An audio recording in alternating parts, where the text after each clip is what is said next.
Good morning. We're going to read from 46 to 50 today. A brief account of what I did about the first man who was after me. At the edge of the meadow, I sensed all was not well at camp. How I knew there was a human being there was not clear to me then. I can only say that after living so long with the birds and animals, the movement of a human is like the difference between the explosion of a cap pistol and a cannon. I wormed toward camp. When I could see the man, I felt to be there. I stopped and looked. He was wearing a forester's uniform. Immediately, I thought they had sent someone out to bring me in, and I began to shake. Then I realized that I did not have to go back to meet the man at all. I was perfectly free and capable of settling down anywhere. My tree was just a pleasant habit. I circled the meadow and went over to the gorge. On the way, I checked a trap. It was a deadfall, a figure 4 under a big rock. The rock was down. The food was rabbit. I picked a comfortable place just below the rim of the gorge where I could pop up every now and then and watch my tree. Here, I dressed down the rabbit and fed Frightful some of the more savory bites from a young falcon's point of view. The liver, the heart, the brain. She ate in gulps. As I watched her swallow, I sensed a great pleasure. It is hard to explain my feelings at that moment. It seemed marvelous to see life pump through that strange little body of feathers. Wordless noises, milk eyes, much as life pumped through me.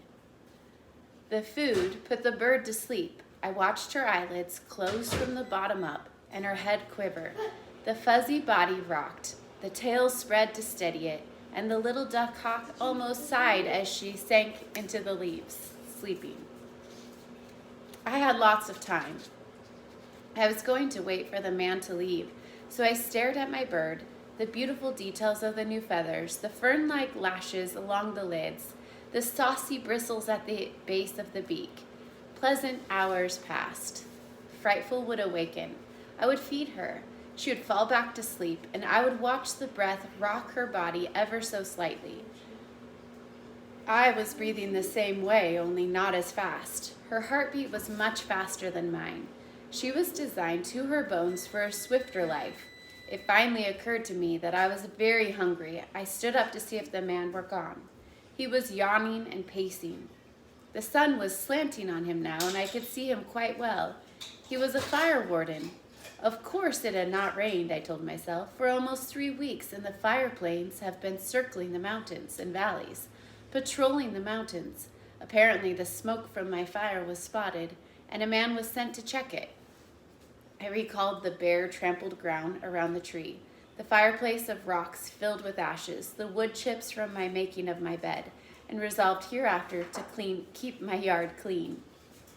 So I made rabbit soup in a tin can I found at the bottom of the gorge. I seasoned it with wild garlic and jack-in-the-pulpit roots. Jack-in-the-pulpits have 3 big leaves on a stalk and are easily recognized by the curly striped awning above a stiff, serious preacher named Jack. The jack-in-the-pulpit root, a corm, tastes and looks like potato. It should never be eaten raw. The fire I made was only of the driest wood, and I made it right at the water's edge.